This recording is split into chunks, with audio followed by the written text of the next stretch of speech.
Hello everyone and welcome to the FPL Duo. So here it is, guys. We are here for the last game week of the season, game week 38. We're here to obviously react to it, see how well we've done, where we stand in terms of our rank and points as well as giving a little season review of how things have done throughout this whole season. So unfortunately, I know that Huss mentioned that earlier on he was going to be on obviously this stream. Unfortunately, he's not been able to obviously get onto the stream, so I will be hosting it for this evening. But I am assured Huss will obviously give his appreciation support for you guys throughout this season that you've given us too. So yeah, from him, thank you, and obviously, hopefully, you've done well this game week. But on the screen, we do have Huss's team. But before we get into this stream, make sure you give this video a like, subscribe for more, and leave a comment if you wish. But without further ado, let's get into Huss's team. So, starting goal, he did have Petrovic. Unfortunately, Chelsea did not keep a clean sheet in that Bournemouth game. So yeah, Petrovic is without a clean sheet, surprisingly. I thought they would keep one at home, but unfortunately they did concede. Just bear with me one moment while I'm actually signing, because it has signed me out of the website, so I can give you the right scores as well for these matches.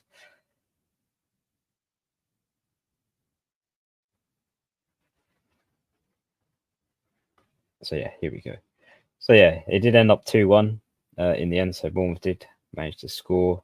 Although Petrovic did get five saves in that game, so he did get an extra point for making at least 3. So at least that's every point counts, I think, when it comes to the last game week.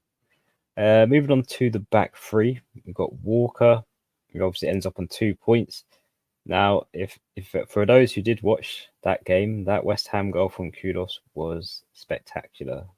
Assisted his own overhead kick while adding extremely a lot of power to the shot as well. It was quite impressive. Almost mirrors Garnacho's one for Man United, but arguably I feel like Kudos one was slightly more better. But yeah, it was just well controlled, and I thought he was the best man in that West Ham team today, apart from everyone else. But yeah, good goal from obviously Kudos. Unfortunately, Man City did end up winning that game, 3-1 in the end. So yeah, no clean sheet for Walker and only the 2 points. Let's move on to a bit more successes. So Pedro Porro, he ends up on a 14-pointer in that 3-0 win over Sheffield United. I wasn't sure that Tottenham were going to keep a clean sheet, if I'm honest, but they did manage to. Even though Sheffield United haven't got really much to play for, being relegated and now dropped down to Championship, I kind of thought they'd let one in at least, because you can't always trust Spurs' defence. But Pedro does end up getting a goal and a clean sheet on top of that as well, along with bonus points. I think he got bonus 2 in the end. So for those Pedro Porro owners, it has paid off, as much as you've been hanging on to him without much success. But yeah, he does have that attacking threat that we have mentioned through the season, and what a time to top it off with a 12-pointer at the end of the season for him. So yeah, well done for the Pedro Porro owners out there. Moving on to last defender, and that is Gabriel. So this took a twist and turn in that Arsenal game, because Everton were the ones to score the first goal from a free kick just outside the box, and it looked like Everton were going to win that game until obviously Arsenal equalised, and then near the end of the game, I believe Havertz scored the winning goal, making it 2-1 in that fixture. But no clean sheet for Gabriel, and only the 1 point. He only played 58 minutes though, so even with the clean sheet, he wouldn't have played enough minutes just missing out on that clean sheet if Everton didn't score in that game. So quite interesting. I don't know if he was injured in that game because I wasn't watching it, but let us know, guys. So let's move on to the midfield 4. So first of all, we've got Son, who manages to get an assist and a clean sheet, obviously in that victory over Sheffield United. So again, no goal from Son to finish off the season with, but rather an assist. So at least from that game, you got something out of him in terms of attack and return, but you would think you'd expect a little bit more from Son, especially those who captained him as well, as he was highly captained for that fixture, but 7 points regardless. Moving on to Bruno Fernandes. So he was benched, surprisingly, in that Brighton game. And he did come on, played about 59 minutes, I believe. And sorry, was he benched? Not. I might be wrong with that, but let me just double check that. I thought I didn't see him on the lineup, but I could be wrong. Regardless, though, he did play 59 minutes. I think he did start. So apologies for the mistake. And he did get a yellow card, though. He wasn't involved in the 2 goals that Man United scored over Brighton. So he only ends up on 1 point, which is quite disappointing for a differential. And especially the result for Man United winning 2-0 against Brighton. But it is one of those. You never know what you're going to get, like we've said throughout the season for Man United. And even though they won 2-0, it still felt like a loss in some way.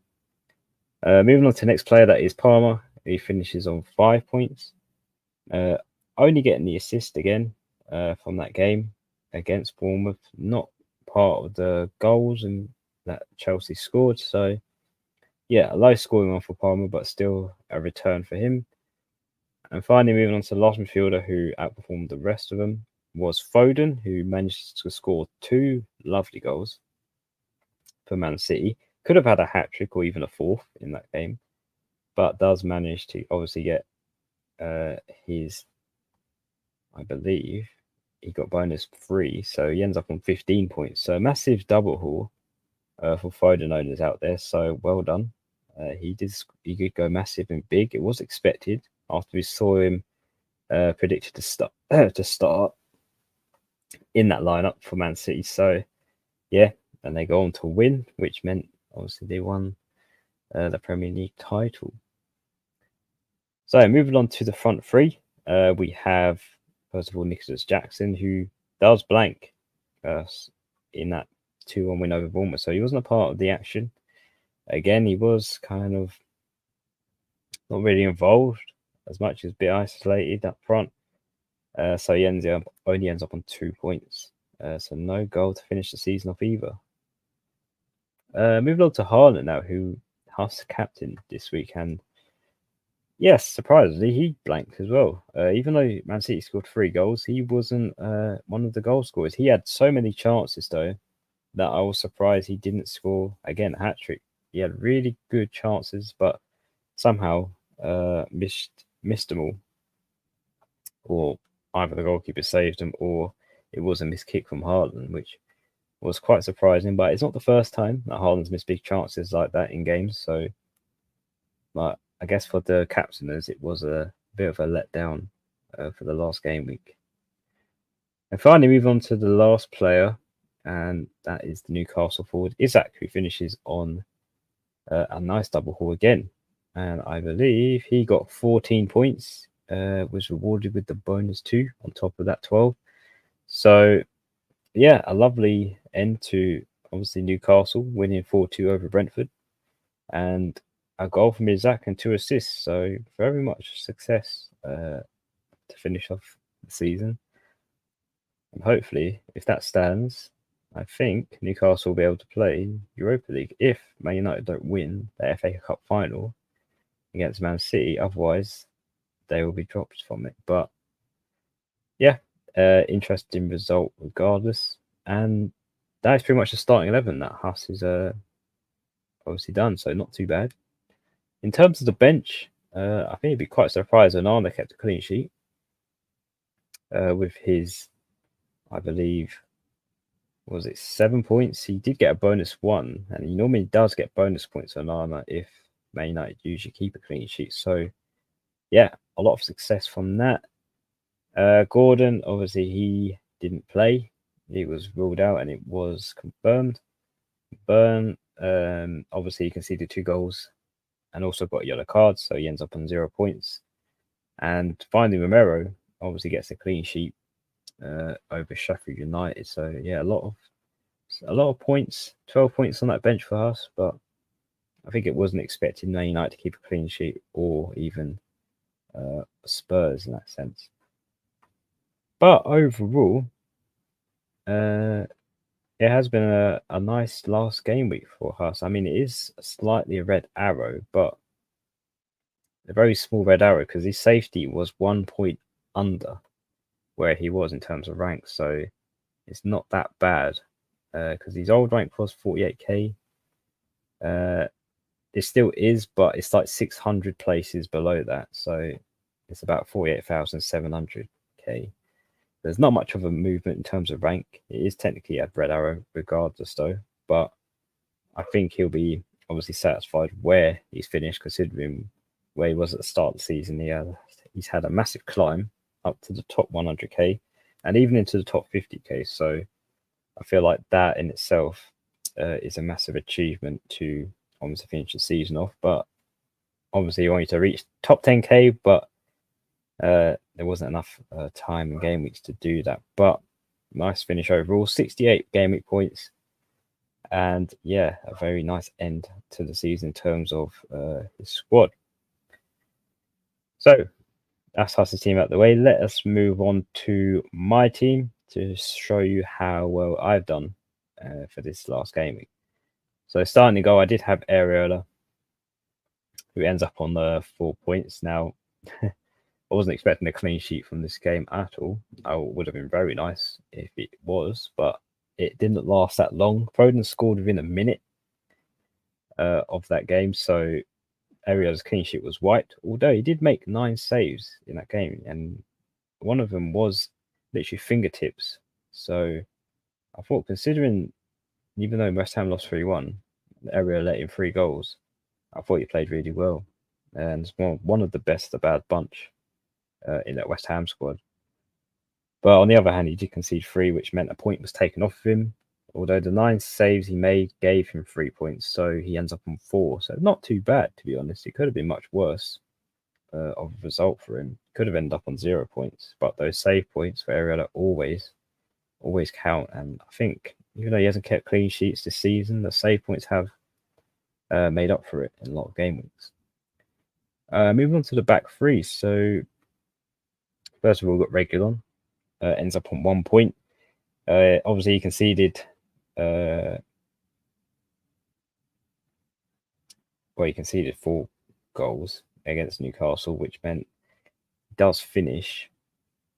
I believe he finishes on 1 point. I'm just double checking it on the live FPL website because it hasn't updated on the fantasy website.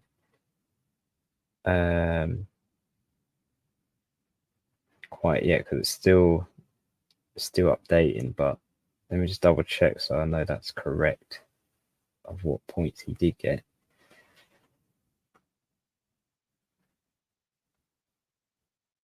So yeah, Reguilon did end up on 1 point. Surprisingly, even though he conceded 4, I thought that would be 2 points taken off him, but regardless, it's 1 point at the moment for Reguilon. Yeah, no clean sheet for him. Obviously, it was a defeat to Newcastle, so yeah, no clean sheet. Moving on to Gabriel, we've spoken about him, obviously coming off early. Everton scoring the first goal, no clean sheet for him, 1 point. Moving on to the other defender, the one I transferred in was Trent, and he did manage to get a clean sheet in that 2-0 win over Wolves. It did look like at one point it was 2-1 to Wolves, but that goal was ruled off in terms of VAR, so it didn't count, fortunately, and Trent retained his clean sheet. No attacking return, though, which would have been nice to top of that, but at least Liverpool finished on the high with a clean sheet at home at Anfield. Moving on to the midfield, as we spoke about, Bruno Fernandes, 0 points. Got a yellow card, played only 59 minutes, even though Man United won 2-0. Palmer, who I did captain, obviously got that assist, which meant he got the 10 points for the captain over him.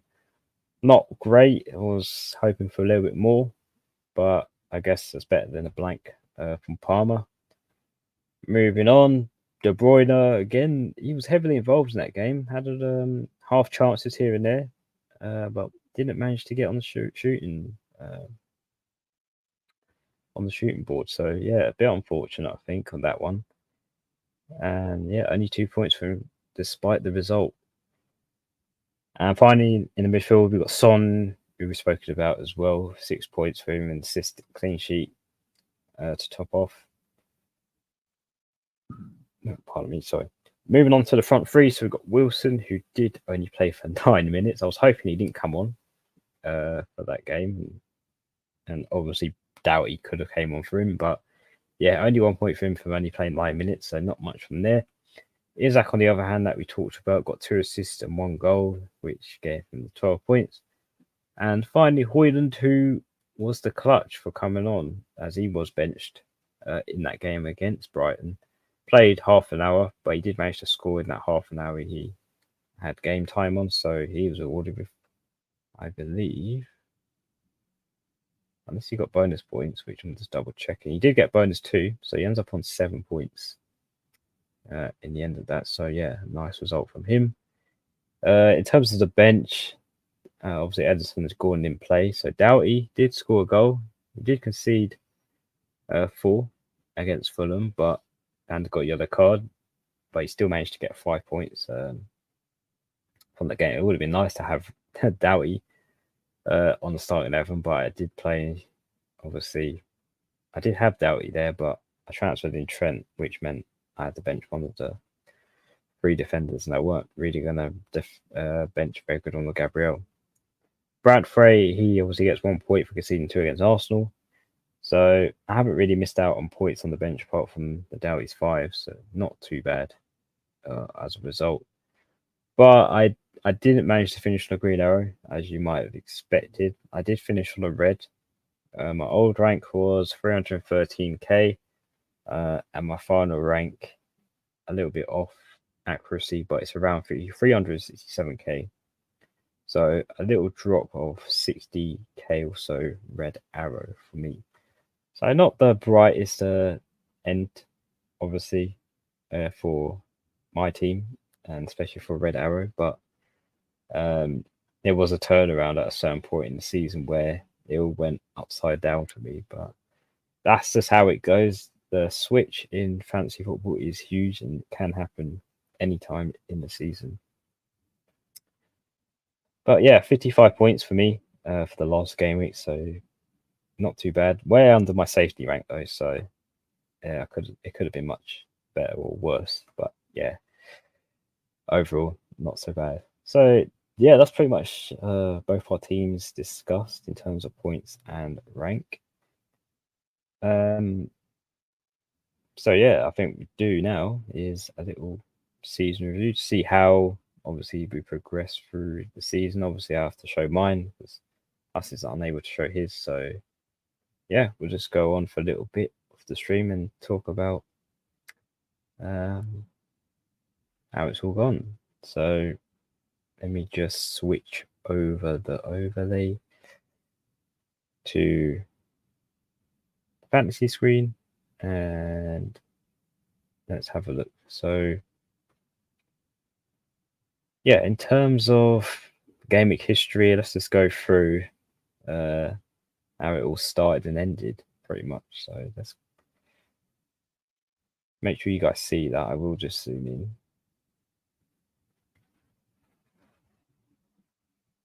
Like that. Yes, that's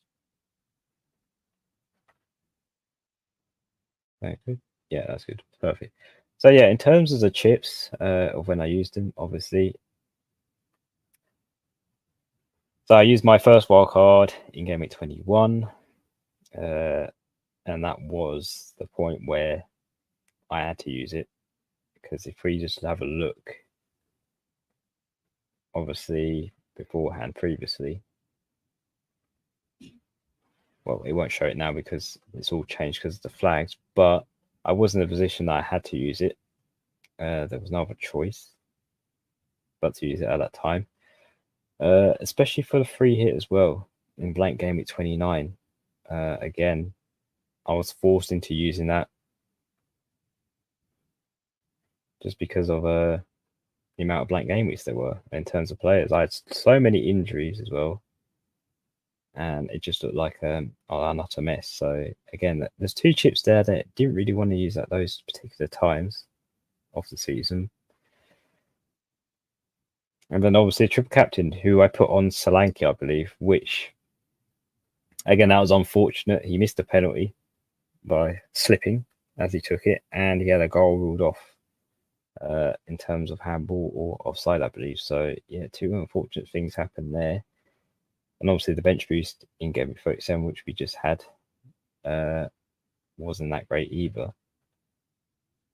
But in terms of obviously the ranks for the game weeks, it started off really well. Obviously my first one was 1.8 million. I then climbed from game week 2 to 4, bounced around 300k to 700k in rank. Then had a massive drop in 5, where I was at 4 million. Climbed a bit in game week 6. I went to 1 million, dropped a few rounds from game week 7 to 8, and then climbed up a bit in obviously 9, then 10, dropped a bit in 11, climbed a bit in 12. Yeah, so it was a bit up and down until game week 19, where sorry, that was the game week rank I'm reading. So apologies, I was reading the wrong section. But the overall rank, so my mistake, was pretty good in game week 4, where my highest rank was 8k. So I was 8k rank overall in the world. So I think that's the best rank I've ever gotten in fantasy football history. So it was looking good all the way through. I was bouncing up and down a bit. And yeah, so it's bounced around 100k, around 60, 70, 80. And then the turning point was pretty much game week 33. After that, when double game week 34 happened, that's when Crystal Palace assets destroyed my rank. And that's when the free hit was used. But by that point, I would use my free hit. So I couldn't bring in those assets. And that's when my rank just completely doubled from a green to a red. And it just got worse and worse onwards. So it was quite of a swing in the last third of the season, but that is sometimes the way it goes.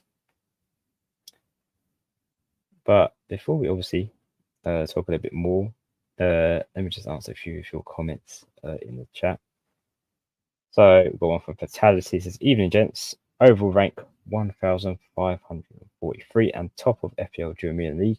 Yeah, I was about to obviously mention that as well. So congratulations, Fatality, because I believe did end up on 2,600 points for this game week. So Stranger Mings, which is your team name, congratulations on winning the FPL Duo Mini League. And yeah, very strong finish as well, 2,600, and a very good overall rank. And you went with Elise, Eze, and missed top 1k by 10 points. So I'm still happy with my overall rank. Only 3rd season playing. Yeah, this is my 1st season playing fantasy football as well. But yeah, you've reached a massive feat. It's very hard to reach, let alone 10k, but reaching the 1k almost, that's a massive feat. And you should be very, very proud of yourself, especially that 1,543 in the world. Not a bad finish. Comment from Neil says, thanks guys, have a relaxing summer. Yeah, thank you, Neil. Obviously there's a lot to come. Obviously we've got the Euros coming up as well, and obviously the 2-month break. because Premier League doesn't come back till August. So yeah, a nice little break for us in terms of FPL to relax. Obviously, take a breather from all the content we've been putting out throughout the season. But yeah, hopefully you guys have a nice break too from football. And got a comment from Darius. Says won £500 from winning my mini league, won by 3 points, and was 10th in the last game week. Yeah, I'll probably be behind my sofa if it was that £500 at stake in a mini league. That is quite impressive by 3 points. I bet the person below you was quite annoyed that you managed to just outpoint him by that many. But yeah, I imagine that was very intense last game week for you. Well, congratulations on winning £500 from your mini league. I've got Abbas who says, I think I will be top 10 in your mini league. Yeah, just drop your team name in the chat, Abbas, and I can check for you if you're in the top 10 of the mini league. It's hard to know because obviously the points haven't updated on the system yet for the website or the app. So, but yeah, it's a good finish regardless. Top 10 in the mini league. It's been a very tough one, very close one as well, in terms of division between each individual team. But yeah, it has been I'll say a very nice season. I think in terms of my rank though, from the previous seasons, obviously the first season that I did, I finished just below 1 million, which felt like a really low ranked finishing. I know I could do better than that. Obviously, last season I did finish just under 200k, so a bit of a setback considering I finished 300 or so this season. So I have dropped down in ranks. I haven't improved. I could have held on to a good rank this season, but it just fell off the last thirds. Just on the chips, I think the chips did cost me, especially the free hit. Without using that free hit in Double Game Week 34, which a lot of people benefited on, rather than the free hit in 29, it did pay off for them. So it didn't pay off as much for me when I used it. But that is how it goes in terms of fantasy football, and you have to take that on the chin and just look ahead for next season, which I know for sure I can get a better rank than where I finished this season. And your team name is okay. Let me just see quickly. Okay, yeah, you're currently 12th at the moment. That's without the website updating. But you did have a strong finish of 65 points. So, yeah, I think, yeah, you are in the top 10k, if I'm not wrong. So, top 10 of the mini league. So, yeah, well done, Abbas. We'll get in the top 10 in our mini league. That's still a great achievement. And yeah, I mean, it's been a very enjoyable season. A lot of twists and turns and ups and downs, but we have enjoyed the roller coaster journey, and we can't wait to do it next season. As well as bringing a lot more content, there's going to be a lot of new stuff, a lot of changes throughout it. So yeah, just stay tuned, and we'll do our best to provide what you guys want. Obviously, we probably will be doing Euro content as well, so stay tuned for that when it obviously happens. And yeah, there's a lot more to come. But yeah, it's been an interesting season. Obviously, Man City winning the Premier League 4 in a row now, so they're the only team now to win 4 consecutive Premier League titles in a row. So yeah, well done to them. I think Man United were the other ones to do it with 3, but now Man City are now on top with the 4th. And it was an interesting game to watch. It looked like West Ham were coming back into it slightly when Kudus scored, and it was 2-1. Little nerves kicked in. Then obviously when Rodri scored the 3rd one, it was a bit more comfort, and everyone breathed a sign of relief, I think, in Etihad. But yeah, it's a bit. I kind of wanted West Ham to sort of get something out of that. Actually, though, obviously I'm a Man United fan, so you can sort of see why I wanted West Ham to do something in that game. But regardless, well done to Man City. And Arsenal just finishing just below them in the table. Let's actually look at obviously where the teams are in the table just to see.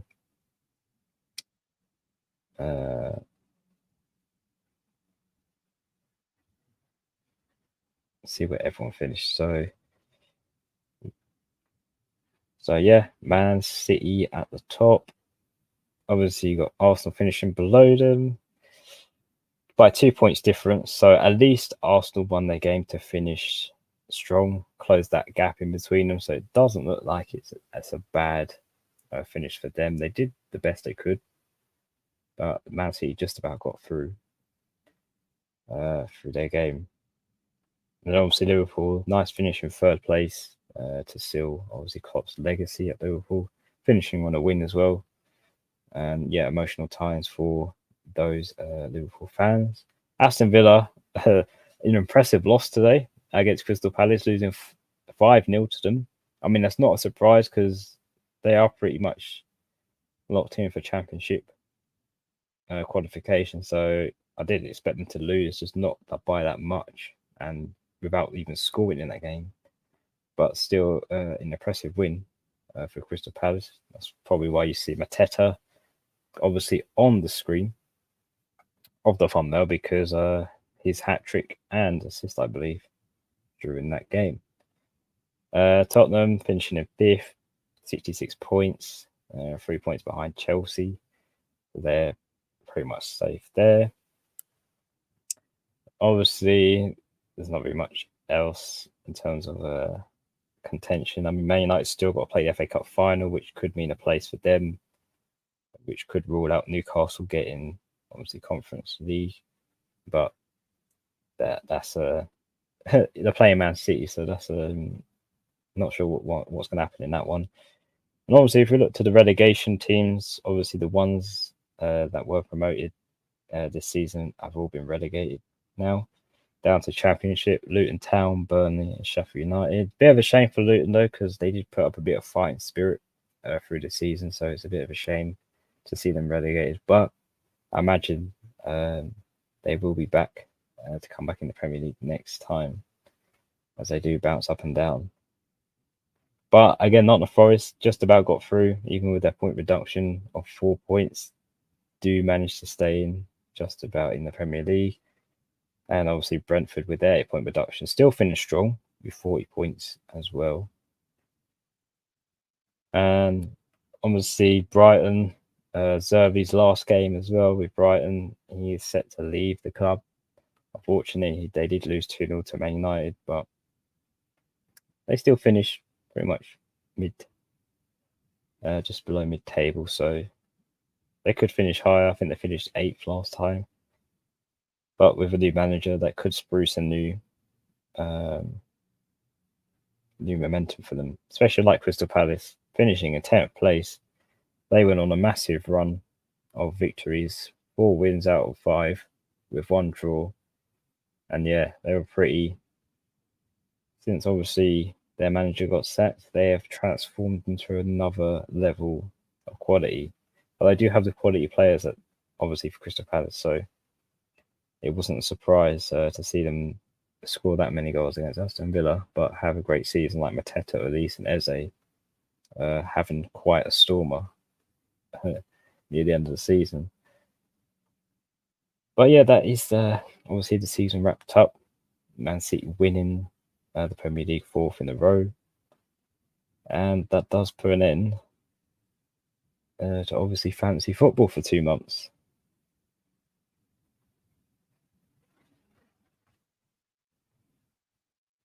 But it has been obviously a great